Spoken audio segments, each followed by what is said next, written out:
Hello everyone, good morning. এখন মাত্র সূর্যটা উঠছে। এই সময়ে আমরা বাইরে ছিলাম। আজকে একটা দরকারি কাজে আমাদের ডেট্রয়েট যেতে হচ্ছে। তো আমরা ঘুম থেকে উঠেছি 5:30টার সময়। ওই জায়গায় আমাদের পৌঁছাতে হবে 8টার ভেতরেই। 8টার সময় গেলেও হবে। তো আমাদের বের হতে হতে একটু সময় লেগে গিয়েছে।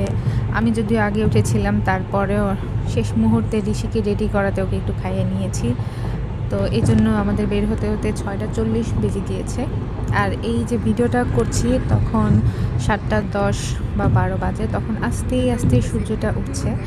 এত সুন্দর লাগছে কাছে থেকে। আমার মনে হচ্ছে এখন যদি কোনো বিচের পাড়ে থাকতাম, সামনে থেকে যদি ভিডিওটা করা যেত, আরও অনেক সুন্দর লাগতো। তবে এখনও মনে হয় অনেক ভালোই লাগছে। মানে এক সাইড দেখে মনে হচ্ছিল যেন আলতা পায়ে দিলে যে কালারটা ধরে, আলতার কালারটা বেসিক্যালি যেমন হয় তেমন লাগছিল দেখতে, একদম লাল।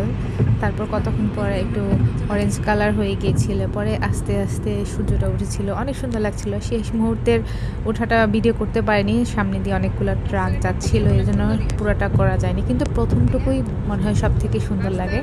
আর সূর্য ওঠা সব থেকে বেশি সুন্দর লাগে কোনো বিচের কাছ থেকে দেখলে, সমুদ্রের সামনে থেকে দেখলে অনেক ভালো লাগে, তাই না?